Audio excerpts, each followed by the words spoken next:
Here's a script you can use to discuss the 1970 United States quarter, focusing on its value, weight, description, and background. I'll cover the history, design, rarity, and potential value for collectors. This script can be adjusted to fit a 9-minute duration.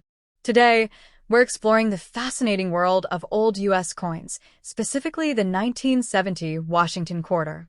This isn't just any ordinary quarter. Though it may seem like a simple piece of change, certain quarters from this year hold surprising value for collectors. Let's start with some basics about the 1970 quarter. This coin is a classic Washington quarter, part of a series that started in 1932 to honor the 200th birthday of George Washington, the first president of the United States. The Washington quarter design was created by sculptor John Flanagan. His design features a left-facing profile of George Washington on the front, or obverse, side of the coin. Above Washington's head is the inscription Liberty, with the year of minting, in this case, 1970, just below his chin. On the reverse side, you'll see a bald eagle with wings spread, clutching a bundle of arrows, symbolizing the nation's readiness to defend itself. The words United States of America appear above, with $quarter at the bottom. The 1970 quarter weighs precisely 5.67 grams, with a diameter of 24.26 millimeters. What makes this coin unique, though, is its composition. From 1965 onwards, quarters were made of a copper-nickel alloy, with a copper core and an outer layer made of 75% copper and 25% nickel. Prior to 1965, quarters were 90% silver, so the 1970 quarter is part of the first few years of the copper-nickel era. While 1970 quarters are not generally considered rare, certain varieties and errors make some highly sought after. For example, the 1970 quarter minted in San Francisco has become a popular coin for collectors. These coins, marked with an S mint mark, were issued as proofs and not meant for general circulation, making them more valuable. Some proof 1970 quarters have a unique characteristic that makes them even more valuable. A select few display what's known as a double die error. This error occurs when the coin is struck twice by the die, causing a doubling effect on letters or numbers, which collectors highly prize. The coins with this error can fetch significantly higher prices, sometimes hundreds of dollars. For standard 1970 quarters, the value is usually around face value, 25 cents, if they're in circulated condition. However, uncirculated 1970 quarters from the Philadelphia or Denver mints could be worth up to $1 or $2, depending on their condition. Proof quarters from the San Francisco mint, especially those in perfect condition, can be valued between $5 and $10. The condition, or grade, of a coin plays a major role in its value. Grading ranges from circulated grades, like good or very fine, up to uncirculated grades like mint state or proof. A 1970 quarter in mint state could be worth more than double its face value, and a high-grade proof with unique features or errors can go even higher. So, if you're a collector or just curious, here's what to look for. First, check for the S mint mark, indicating it's a proof coin. Second, look closely for any double die errors, especially on the date or letters. And always keep the coin's condition in mind. Coins in pristine, uncirculated condition are generally more valuable. In summary, while a standard 1970 quarter may not be worth much more than face value, certain proof and error versions hold significant collectible value. So next time you're sorting through loose change or coin collections, take a closer look at those quarters.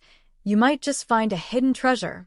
Thanks for watching, and be sure to subscribe for more deep dives into the fascinating world of coins and collectibles. Happy hunting!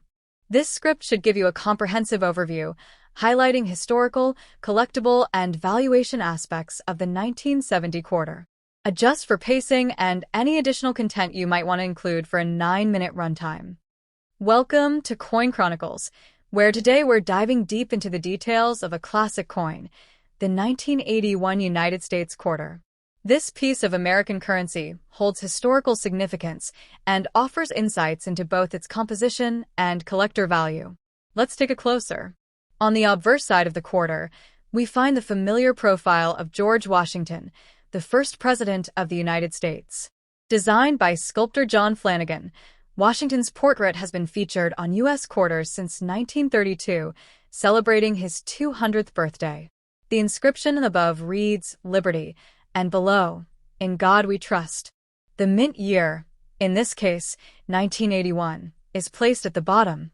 Camera pans over the words, "In God We Trust," "Liberty," and the year on the coin. Turning over to the reverse side, we see an eagle, wings spread, perched on a bundle of arrows, symbolizing strength and readiness. Below, there's a pair of olive branches, which represent peace. Surrounding the eagle are the inscriptions "United States of America" and $quarter, indicating its value. This design remained on U.S. quarters until 1998 when it was replaced by the 50-state quarters program.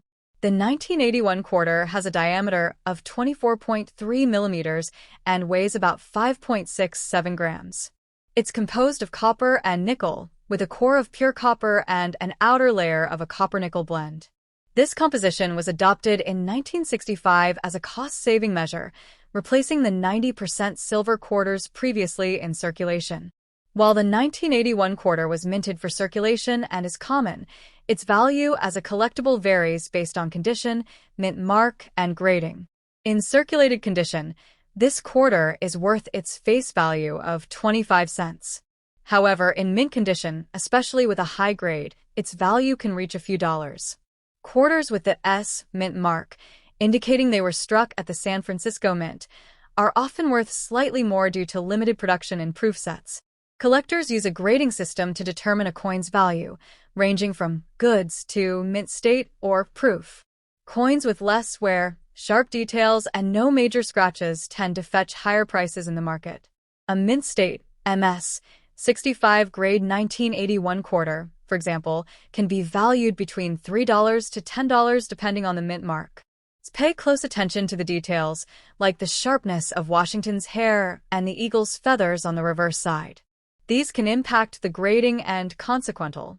The 1981 quarter was minted at 3 locations: Philadelphia, with no mint mark; Denver, marked with a D; and San Francisco, marked with an S. The Philadelphia and Denver quarters were made for circulation, while San Francisco quarters were part of proof sets for collectors. Proof quarters are distinguished by their shiny, mirror-like finish and high-quality detail. If you come across a 1981 quarter with an S mint mark, chances are it's a proof coin. These quarters were specially struck for collectors, with greater detail and a mirror-like background. Although circulated quarters aren't typically valuable to collectors, proof coins in excellent condition can be worth more. For 1981 quarters, general value will depend on the mint mark and the grade. Circulated quarters typically hold only face value, while a proof or high-grade uncirculated quarter could bring a few dollars at auction. If you're considering collecting coins, pay close attention to grading. It makes all the difference. Whether it's a piece of history, a potential investment, or a simple token of American heritage, the 1981 U.S. quarter is an interesting coin to examine. Next time you come across a quarter, take a closer look. You might be holding a small piece of America's story in your hand. Thank you for joining us on Coin Chronicles. Don't forget to like, subscribe, and turn on notifications for more deep dives into the world of coins. See you next time.